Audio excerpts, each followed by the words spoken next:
Have you ever spent money on something just because everyone else was doing it? Maybe it was a dinner you didn't really want, a trip you couldn't actually afford, or a product you didn't truly need. That's peer pressure, and it might be quietly draining your wallet without you even realizing it.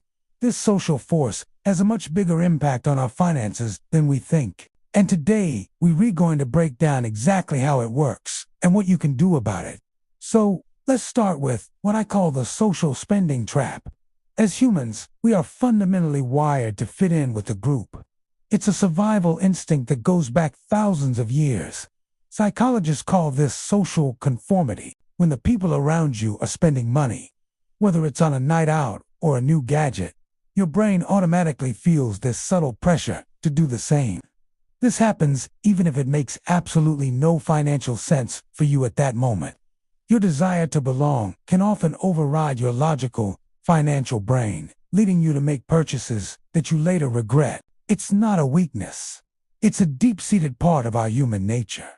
Now, let's add another layer to this: the lifestyle comparison problem. Social media has poured gasoline on this fire. You scroll through your feed and what do you see?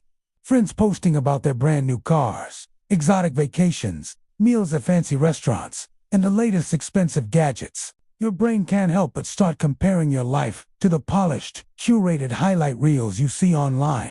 Suddenly, you feel a sense of inadequacy, like you're falling behind. You feel like you need to keep up. This is the modern version of keeping up with the Joneses. But now the Joneses are everyone you follow online, and their lifestyles seem impossibly perfect. This constant comparison creates a powerful urge to spend money just to project an image of success and happiness, even if it puts you in a tough financial spot. And it gets even more interesting when we look at the group spending effect. Have you ever noticed you spend more when you're out with friends? It's not just your imagination. Scientific studies have shown that people spend significantly more money when they're in groups compared to when they're alone. But why does this happen? When others around you are spending freely, your brain normalizes that behavior. It registers the spending as acceptable and appropriate for the situation. As a result, the price of that extra drink, that expensive appetizer, or that souvenir doesn't feel as painful. The social context provides a sort of justification for the expense, making it easier to part with your cash. You're less likely to scrutinize the costs when everyone else seems perfectly fine with it. You might be thinking, okay, but it's just a few extra dollars here and there. Well, here's why it adds up incredibly fast. Those small, seemingly insignificant peer pressure purchases accumulate with surprising speed. Think about it.